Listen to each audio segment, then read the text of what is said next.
the sideboard one last time here at the StarCityGames.com Modern Open here in Dallas, part of the SCG Tour, brought to you by Ultimate Guard.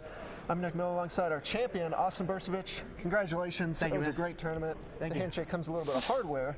Awesome. Now, you've got a story here. You almost didn't come to this tournament.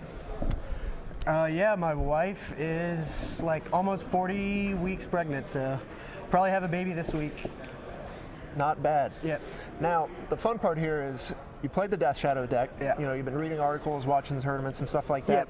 Didn't play a game before the tournament. No, yeah, haven't played any constructed or much Magic at all. I just draft like once a week with the guys from Houston where I moved, but yeah, we don't get to play much, go to tournaments anymore now that I'm about to have the second kid. All right, so what led you to play this deck? Did you just see it and say, this deck's too good to pass up, or? Yeah, I watch Magic still on the weekends, and every tournament they're talking about it, and then there was a lot of articles about it, Sam and Jerry and Michael and all those guys, so I just read those articles, and you know, I used to play Infect, but now it lost Probe and it's not as good, so this is kind of a similar deck, so I thought I'll just play this. Now, you know, you've gone back pretty far. You've had some Pro Tour success and stuff like that. We don't see a lot until we come down to this region. Yes. But we made sure to kind of keep track of this tournament. Yep. You know, a sleeper name for you know, the SCG Tour, but you definitely crushed this event. Yep. You know, talk about the tournament in whole and how the deck did for you. Yeah, the deck it doesn't feel fair. I mean, it just feels way too good. I don't know. It feels better than Infect felt when people were saying that might be the best deck, but I played against a lot of different things. I played against only like 3 or 4 mirrors maybe, but you know, some Tron, Burn, normal stuff. Lost one of the mirrors. I think I lost to 2 mirrors actually, but yeah, that's it. I mean, I got a little bit of everything in the tournament. Saying it's better than Infect when Infect was good is quite the claim. I think it is, yeah. Now, you and your finals opponent kind of are discussing, you think Death Shadow is going to get the ban hammer. Yeah, I don't know. I mean, like I said, I think they're more focused on standard.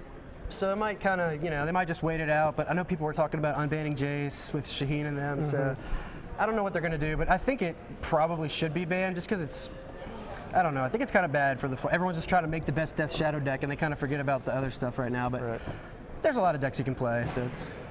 Talk about the finals matchup there, the Burn. You know, a lot of players kind of waver on whether that's a good or bad matchup, or it looks like there's a ton of play to it. You know, what was your thought process going into that finals match? Yeah, from everything I've heard, it's like most people say it's good for Death Shadow, but it feels really close, and the games are always really close. Come down to the last few turns, they end up trying to chump, and if they draw more instants and more 4 damage burns, then it's like it can be tough. But you know, if they're just reckless, burning you, and you have a good hand, you usually win. Battle Rage, you win, but yeah, Battle Rage you had there, game 2, but also the decision on the first turn. You know, that was the longest decision of probably that match, and you said, you know, this fetch basically determines the game. Yeah, and I think I actually, from what I drew, it would have actually been better if I did get the basic, maybe, but it ended up not mattering. But it was just when you only have 1 land, traverse. The basics, it just gets tough because I had red cards, black cards, double black cards, but I don't know if I should get a green red land, a black red land, hope I draw one. Bauble just makes everything awkward, you know? I don't know what the next 2 cards are going to be, so. All right, anything you want to change going forward? You know, you were speaking pretty high praise about Painful Truce, you know. Yeah, I did really like the Painful Truce. I don't know if you can play a lot of them, but I would definitely play Painful Truce to the sideboard, maybe 2. It was the best card every time I drew it. I was so happy, and I boarded it in like verse decks. You wouldn't even think you should board it in verse, and always wanted to draw it. So I don't know if other people had tried it or not. I just thought about it and put it in. It seems good. But the main deck was great. You don't need to play white. All right, any final shout-outs or anything? No, not that I can think of. All right, everyone get wrecked. Yeah, exactly. All right, well, congratulations last time for Austin. I'm Nick Miller here on the sideboard, shooting it back over to Matthias and Ryan here in Dallas.